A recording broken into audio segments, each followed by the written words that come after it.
lost his father at young age, and in the grip of poverty, he spent 10 foundational years of his life under the protective care of Ramakrishnan Mission Students' Home. He got 2 master's degrees for the University of Madras, the first one in physics and second in history, an MBA degree from Ateneo Manila University and PhD from the University of Philippines. He served the government of India for 15 bank years, that's from 1960 to 1975, and Asian Development in Manila for 22 years, that's from 1975 to 1998. He retired in 1998 as a director. After returning to India in 1998, he has been involved in literary and social pursuits. He has translated from Tamil to English over 35 literary works covering novels, short novels, and collection of Tamil new poetry, short stories, and essays. His Tamil writing on literary, social, and developmental themes have been published in 7 volumes. He is a trustee in Mori Trust and a trustee in National Agro Foundation involved in rural development. He is a member in Tamil Advisory Board of Sahitya Academy. மதிப்பிற்குரிய ஐயா K Subramanian அவர்களை நூலை பற்றி அவருடைய அறிமுறை வழங்குமாறு வேண்டி கேட்டுக்கொள்கிறோம். Friends, I am indeed delighted to participate in this pleasant event. When poet Tilakabama requested me, I readily agreed because this event marks the launching of her son's debut English novel. The book reached me. I started reading it. 20 to 25 pages. Tilakabama started fading away. 40 to 50 pages. She completely disappeared from the radar screen. It was dominated by Nitharsha, his book, his limpid style, felicity of diction, psychological insights, unpretentious narrative, richness of detail and sensitivity. The book was an engaging read. I happened to speak to nitharsha over the phone a couple of weeks ago.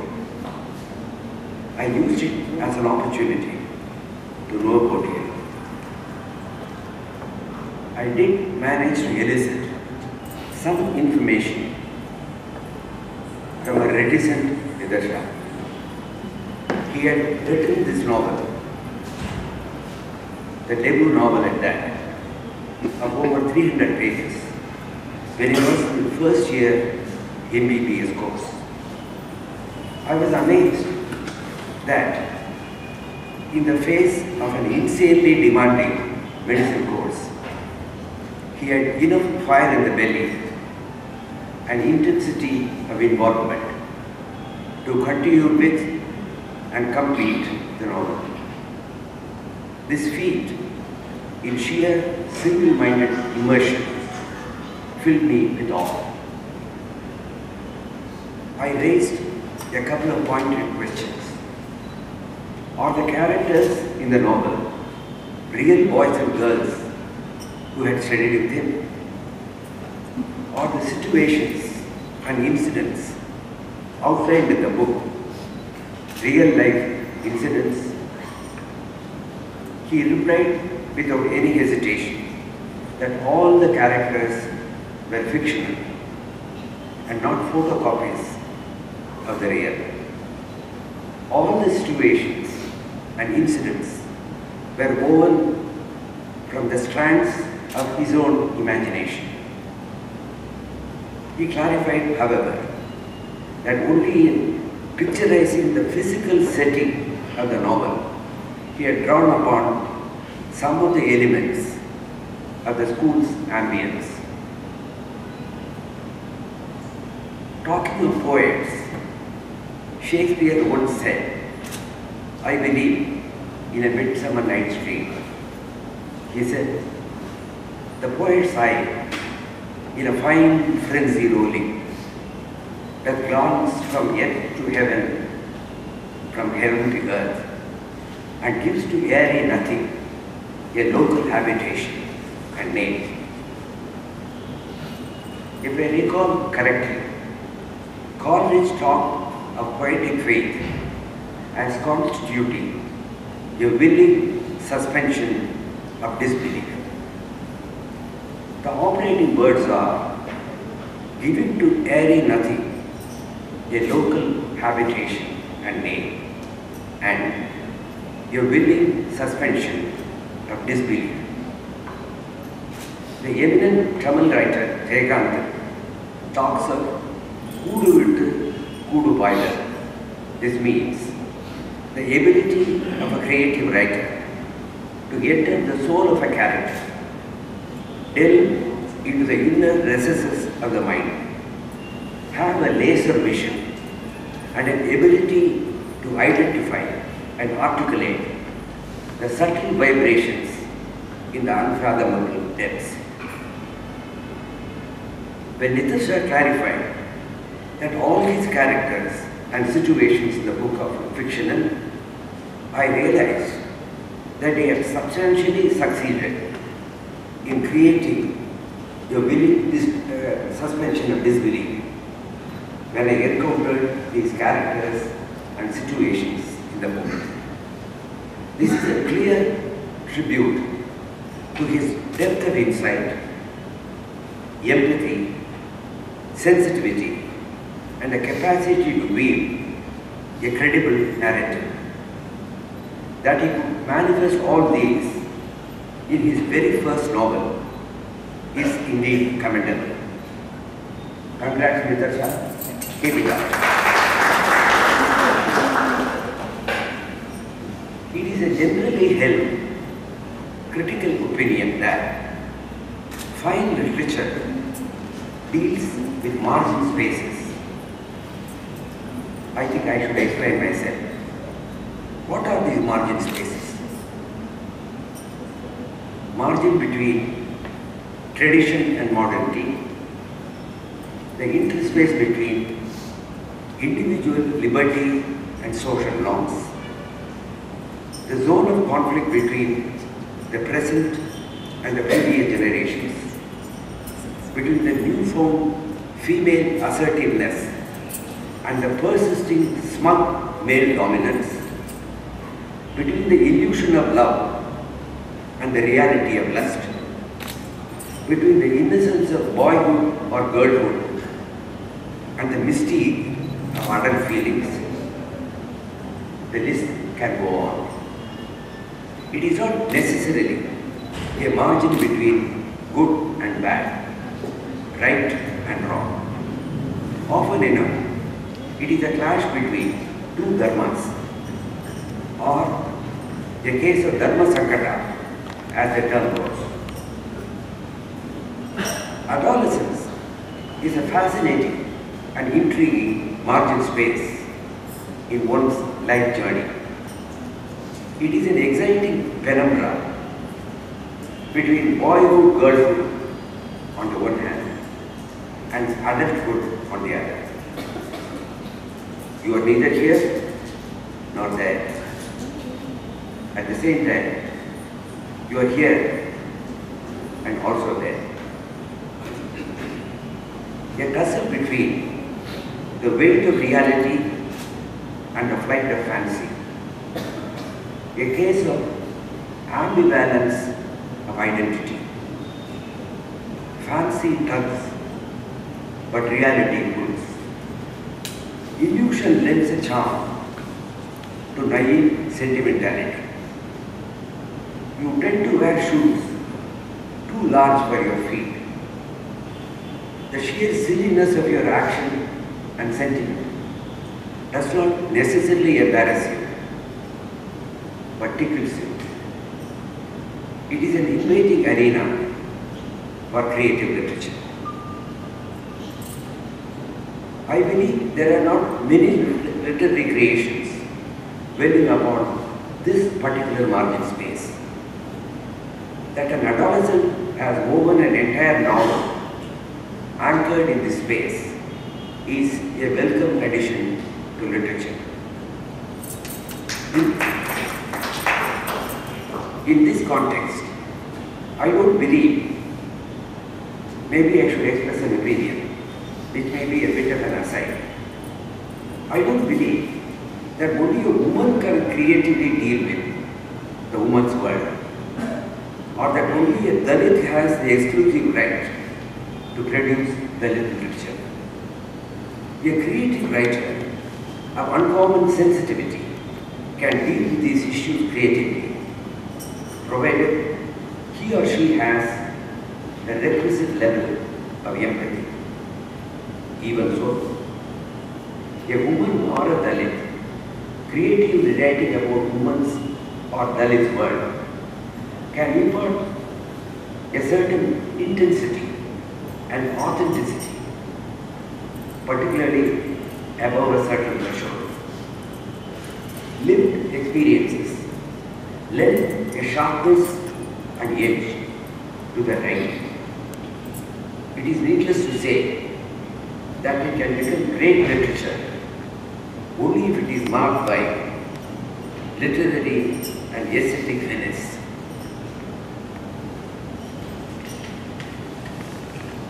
Against this background, this book dealing with love and adolescence by an adolescent himself should have a merit of its own.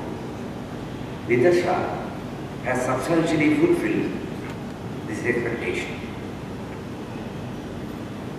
The world of adolescent love portrayed in this novel has a vividness and a level of detail which breathes realism. The somewhat silly obsessions, the discreet exchange of hesitant glances, planting a look and instinctively withdrawing it, childish attempts at drawing the other person's attention, and a minor titillation when it occurs. A desire to take another step forward but overcome by a nameless reserve.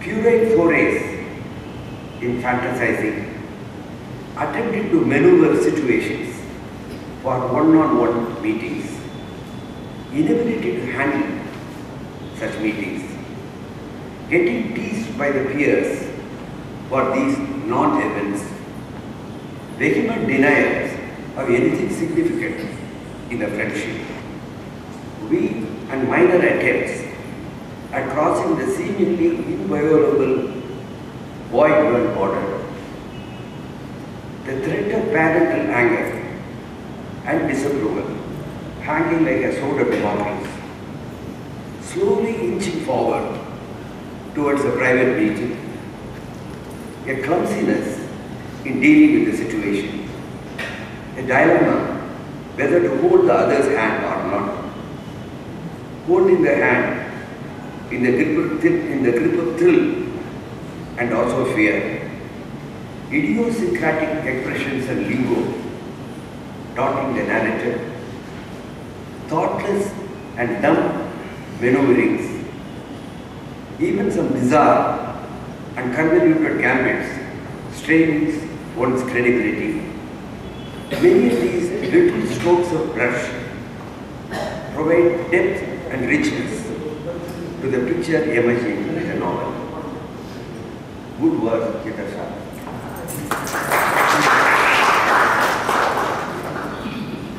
Love and adolescence. This can be, indeed, a heady cocktail. Confused identity, encountering a sentiment with hazy contours. Love is a much labored sentiment in creative literature. Sometimes a mix of mushy sentimentality, directionless twists and turns, disguised self-interest, adventure devoid of practical sense, and also some dreamy idealism thrown in. All love starts with an infatuation. Many end in infatuation. This is not to suggest that infatuation per se deserves to be treated with disdain. No. It has its own place and role in our scheme of things. It does lend color to a humdrum life. It can well be even an end in itself. Force-marching infatuation to love and then love to marriage may well be termed a form of prescriptive social aggression. Where infatuation ends and love begins is a subjective and indefinable boundary. In the adolescent world, innocent infatuation can well be a value by itself. The titillation it offers can be disturbing, at the same time enriching. The term love is often being bandied about, but without realizing its meaning and significance. Possibly, this comment is valid even in respect of adults. But in the adolescent world, this is truly elusive, a kind of chimera. It is there, yet you don't know where. It ever escapes grasp. You are irritated and at the same time pleased that you are not saddled with associated responsibility. You speak sweet nothings, but too scared to take any definitive steps. You are haunted by excitement and equally by a feeling of insecurity. You live in a world of make-believe, in a bubble of pleasant illusions.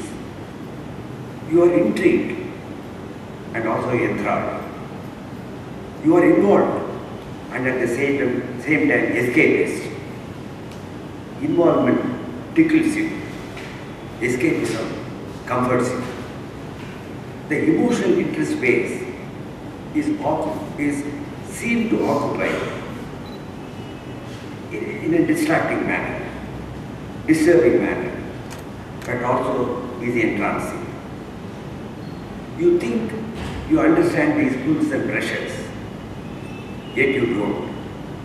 The very uncertainty gives you a peculiar sense of space, though lacking in substance and depth. This raises a question. Why should every phase of life and every aspect of being be invested with certainty and depth? I believe it was Wordsworth who said, "One crowded hour of glorious life is worth an age without a name." Why keep living in eternity? Why miss the loving lilies for the distant stars? Hungering for eternity can condemn life to your meaningless aridity. It can rob the moment of its meaning and charm. Let's live the moment. Let eternity take care of itself. Don't waste away analyzing life and its meaning all the time. Life is far too precious. Damn it, let us live it. Let's lend value to the moment in our grasp. Tomorrow is far away. The past is dead. Even the present is fleeting. This moment is what we have, and let's live it.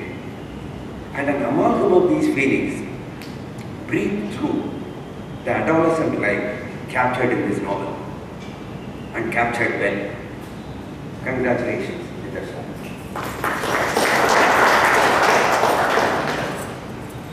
Many old folks can be a veritable drag. They can display a wearisome lack of understanding of the psychology of the young. Their approach is marked by a cynical disdain for the joy of life. I would tend to term it as oldishness, a perverse form of senility. This is not a function of age. It can infect even persons young in years. call it a form of attitudinal constipation. Think it over. I have come across many oldies who cannot countenance the vibrant joy of living manifested by the youth. They may well castigate the sentiments expressed earlier as clear manifestations of misdemeanor and social irresponsibility. Such an approach is possibly understandable in these sick minds, but is equally unfortunate. We should realize that adolescents are on the threshold of life. They have a whole life ahead of them. A life in which they may be condemned to hard labor and crushing responsibilities. Adolescence is a transient, dream-laden and lovely phase. When you lose it forever. During this phase, let the adolescents begin. Let them dream. Let them luxuriate in a world of make-believe. Let them be naive. Let them even be foolish. Many such people, we should realize, do blossom into responsible citizens, dedicated professionals with their own idealism. This nuanced understanding of this phase of life is a necessary requirement for a mature and empathetic understanding of this book. Let we elders all try to convey it. Congratulations again to Nitharsha and to his proud parents. Thank you. Thanks for your kind words, sir. Now I call upon Mrs. Tilagamama to facilitate with the memento to K. Subramaniam, sir.